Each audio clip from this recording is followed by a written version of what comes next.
घराटी परिवार में आज एक बच्ची ने, कन्या ने एक जन्म लिया है। वो हम सब के लिए खुशी की बात है।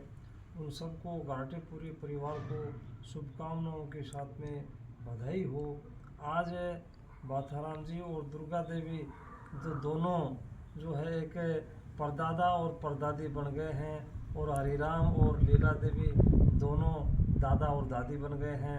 और अंकित और उनकी मिसेज पूजा है जो मम्मी पापा बन गए हैं। तो ये इनको सबको बहुत बहुत बधाई है। शुभकामनाओं के साथ में निश्चित कहा गया है कि जिस घर में बच्ची ने जन्म लिया है वो घर सौभाग्यशाली होता है, भाग्यशाली नहीं सौभाग्यशाली होता है वो।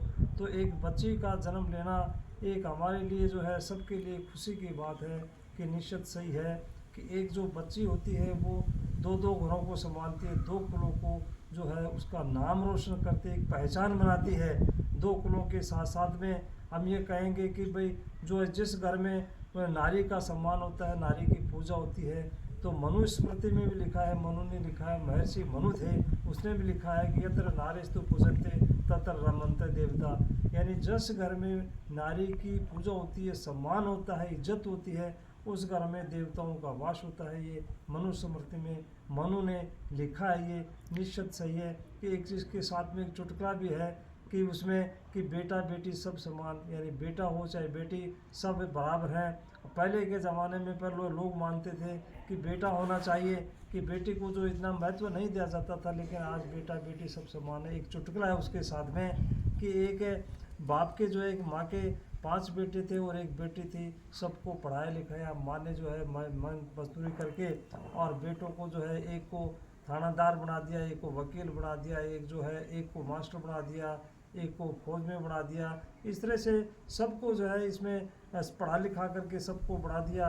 और जो एक दिन माँ बीमार हो गई, तो एक दिन माँ बीमार हो जाती है तो उसमें सबसे पहले उस थानेदार को फ़ोन करती है कि बेटा मेरे को संभालो आकर के, और मैं इस तरह से बीमार हो गई। तो उस थानेदार ने क्या कहा कि माँ इस तरह से इस आज मेरे को फुर्सत नहीं है, आज चोरों की लाइन लगी हुई है, चोरों को पकड़ने में लगे हुए हैं, इस तरह से। तो उसने मना कर दिया।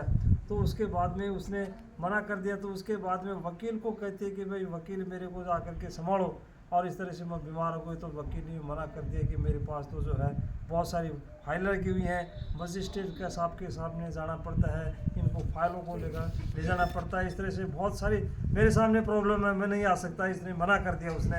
अब उसके बाद में एक जो है उसमें फौज में था एक बच्चा था, उसका तो बड़ा अधिकारी बना रखा था उसने, तो उसके लिए उसने फ़ोन किया तो उसने भी मना कर दिया कि माँ इस तरह से आज मैं नहीं आ सकता, कि मेरे पास में तो ये आतंकवाद फैला हुआ है, तो आतंकवाद फैला हुआ है तो इस तरह से मैं नहीं आ सकता। तो जो है उसके बाद में उस मास्टर ने उसको फ़ोन किया तो कि मास्टर जो है आकर के संभालो मेरे को इस तरह से। और जो है मास्टर ने मना कर दिया कि माँ आज तो मेरी बोर्ड की परीक्षाएं चल रही हैं, और बोर्ड की परीक्षाएं होने के मैं इस तरह से नहीं आ सकता। तो उसने मना कर दिया। तो इस तरह से बेटों ने सारे ने मना कर दिया। तो एक बेटी थी, उसकी बेटी को फ़ोन किया, और बेटी तुरंत आ जाती है, तुरंत फ़ोन आ करके और माँ को संभालती है, तो माँ को दवाई पानी दिलाती है। इस तरह से बेटा बेटी में कोई फ़र्क नहीं होना चाहिए। बेटी जो है आकर के माता पिता की पूछती है, कि माता पिता को जो है उसकी हालचाल पूछती है। तो निश्चित रूप से बेटी का जो है घर में लेना एक बड़ा सौभाग्यशाली टाइम होता है, एक दिन होता है। तो उसमें अब आप सब पूरे घराटी परिवार को शुभकामनाएं और जो बधाई देना चाहता हूँ। धन्यवाद।